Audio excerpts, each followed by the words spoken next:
ফাতেমাকে নিয়ে যেতে মির্জা বাড়িতে হাজির হলো গোলাম। এমন একটি পর্ব দেখতে পাবে দুনিয়ায় টাকার গড় নাটকের দর্শকরা। দুনিয়ার টাকার গড় নাটকে যতই দিন যাচ্ছে ততই দর্শকদের প্রিয় হয়ে উঠছে। একের পর এক ধামাকাদার পর্ব উপহার দিয়েছে এই গল্পের পরিচালক। তবে যে পর্বটি দেখার জন্য দীর্ঘদিন অপেক্ষা করছিল এই নাটকের দর্শকরা, তবে তারা এবার তেমন একটি পর্ব দেখতে পাবে। তারা সব সময় চাইতো গোলামি যে শাহজাদ খান বীর, সেটা যেন সে জানতে পারে, যেন স্মৃতিশক্তি ফিরে পায়। স্মৃতিশক্তি ফিরে পেলেই আসল সত্যিটা সামনে আসবে।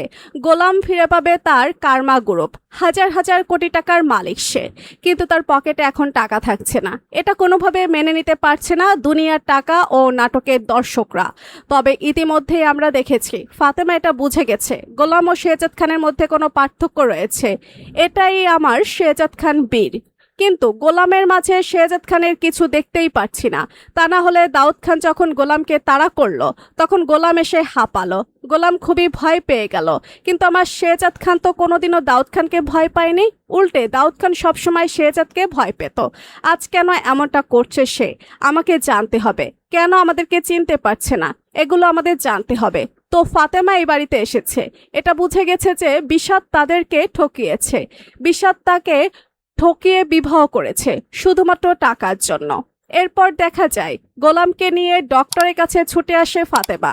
ডক্টরকে সবটা খুলে বলে ফাতেমা। গোলামের চিকিৎসা শুরু হয়ে যায়। গোলাম আস্তে আস্তে কোন দিনের কথাগুলো মনে পড়তে থাকে। এরপরে দেখা যায় একদিন রাস্তা থেকে যাচ্ছিল, তখনই দাউদ খানের লোকজন তাকে তাড়া করছিল। সেই তাড়া খেয়েই গোলামের স্মৃতিশক্তি ফিরে আসে। স্মৃতিশক্তি ফিরে আসতেই গোলাম সাথে সাথে তার অফিসে চলে যায়, গিয়ে সবার সাথে কথা বলে। তখন গোলাম বুঝতে পারে কিছুদিন কেটে গেছে অন্যরকম। পরে তার অফিস থেকে প্যান্ট পরে ফাতেমাকে নিয়ে আসতে মির্জা বাড়িতে হাজির হয়। সে বডিগার্ড সহ মির্জা বাড়িতে হাজির হয়ে ফাতেমাকে নিয়ে যেতে চায়। উনি বাধা দিয়ে দাঁড়ায়, বিষাদের মুখোমুখি দাঁড়ায়।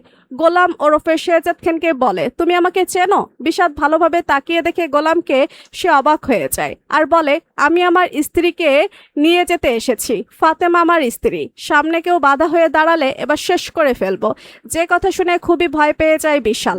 তো বন্ধুরা, আগামী পর্বে কি হতে চলেছে জানতে ভিডিওতে লাইক দিয়ে চ্যানেলটি সাবস্ক্রাইব করুন।